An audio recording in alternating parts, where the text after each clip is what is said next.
Aujourd'hui, nous allons parler division cellulaire. Lorsque je possède une cellule et que je veux en faire une copie exacte, comment faire et surtout dans quel but? Alors le but de la division cellulaire, ça va être de recréer une nouvelle cellule pour faire pousser les cheveux, faire pousser les ongles, réparer un tissu abîmé, une cellule vieillie, etc. Pour pouvoir copier une cellule à l'identique, on a deux possibilités. On a la mitose qui va concerner toutes les cellules de l'organisme à l'exception d'une seule, et la méiose qui concerne cette cellule particulière, le gamète, c'est-à-dire la cellule reproductrice. On va se concentrer d'abord sur la mitose. J'ai ma cellule de départ. Elle va d'abord devoir grandir, donc phase de croissance, et copier tous ses organites afin de pouvoir après les partager entre les deux nouvelles cellules. Ensuite, phase de synthèse, la phase S, où elle va copier l'entièreté de son ADN afin d'en avoir assez pour pouvoir fabriquer deux nouvelles cellules.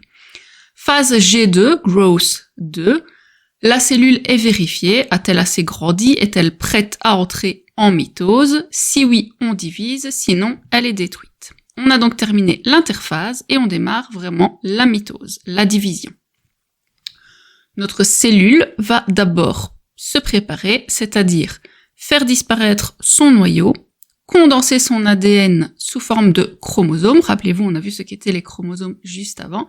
C'est la prophase, la première phase de la mitose.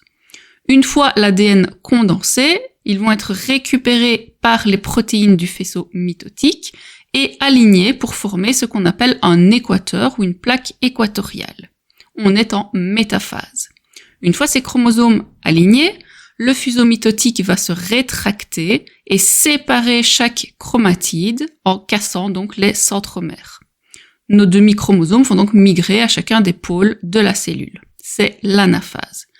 Enfin, la cellule va commencer à se diviser. On a un faisceau de protéines qui va venir diviser la cellule en deux. Les noyaux vont réapparaître et l'ADN va petit à petit se décondenser. C'est la télophase. On a alors ensuite la cytokinèse, qui est vraiment la phase de séparation de la cellule en deux. Une des cellules va recommencer un cycle et l'autre va être utilisée. Pour retenir l'ordre des phases, vous retenez prof de maths. Prophase, métaphase, anaphase, télophase. On va passer rapidement sur la méiose. On va pas s'attarder en détail. Simplement, la méiose, elle est assez différente de la mitose. Il y a de grandes similitudes entre les deux. Donc on va avoir d'abord une première division qui ressemble à une mitose pour avoir deux cellules identiques. Mais ensuite on a une deuxième division qui elle va donc nous donner 4 cellules différentes. Et dans la mitose, 2 cellules totalement identiques.